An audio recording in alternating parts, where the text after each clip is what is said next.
Bismillahirrahmanirrahim. Perkenalkan, nama saya Muhammad Sultan Al-Haji. Saya akan meresum eh, buku yang berjudul Kekerasan Budaya Pasca 1965 yang dibuat oleh Wijaya Herlambang.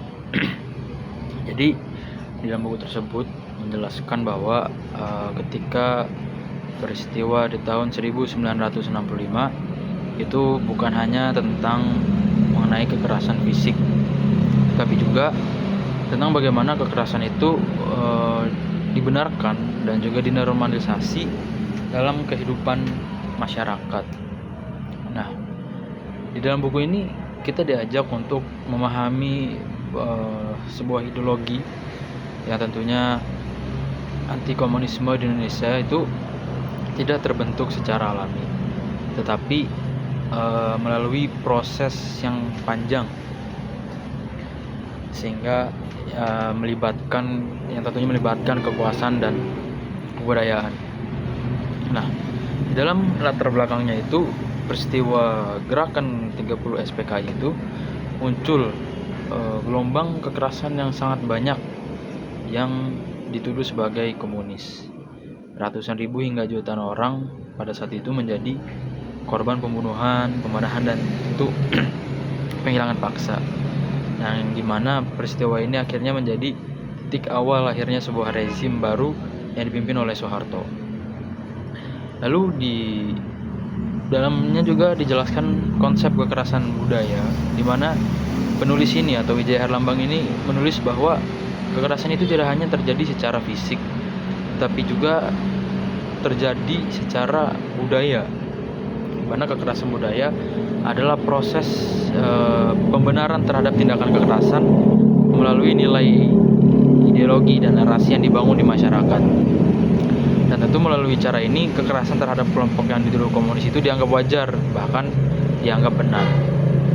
Lalu peran Orde Baru dan produk budaya, di mana pemerintah Orde Baru menggunakan berbagai media budaya seperti film, sastra, buku, pelajaran, hingga monumen untuk menanamkan ideologi anti komunisme.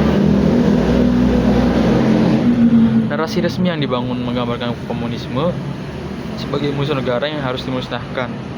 Jadi dengan budaya tersebut atau karya tersebut yang akhirnya ingin membentuk masyarakat untuk menerima kekerasan sebagai suatu hal yang normal dalam tragedi tersebut. Lalu di dalamnya juga menjelaskan ideologi dan manipulasi kebudayaan. Nah, di mana penulis juga menyoroti peran ideologi liberalisme dan humanisme universal yang digunakan untuk melawan komunisme. Nah, selain itu, karya sastra dan film menjadi alat propaganda yang efektif dalam membentuk cara berpikir masyarakat. Jadi akibatnya kebencian terhadap komunisme itu terus bertahan bahkan setelah Orde Baru itu runtuh. Nah, akhirnya memberikan dampak dan juga warisan ideologi, di mana meskipun Orde Baru itu sudah berakhir ketika tahun 1998, ideologi anti komunisme itu masih kuat dalam masyarakat hingga saat ini. Hal ini terlihat dari berbagai peristiwa penolakan terhadap upaya penguapan sejarah pada tahun 1965, di mana kekerasan budaya itu memiliki dampak jangka panjang yang sulit dihapus. Nah, di dalam buku ini ditutup juga bahwasannya menjelaskan bahwasanya kekerasan itu tidak hanya selalu terlihat secara langsung, yaitu bisa hadir dalam bentuk narasi, budaya, dan cara berpikir. Nah, melalui pemahaman ini kita diajak untuk lebih kritis terhadap sejarah dan berani mempertanyakan kebenaran yang selama ini dianggap mutlak. Sekian, wassalamualaikum warahmatullahi wabarakatuh.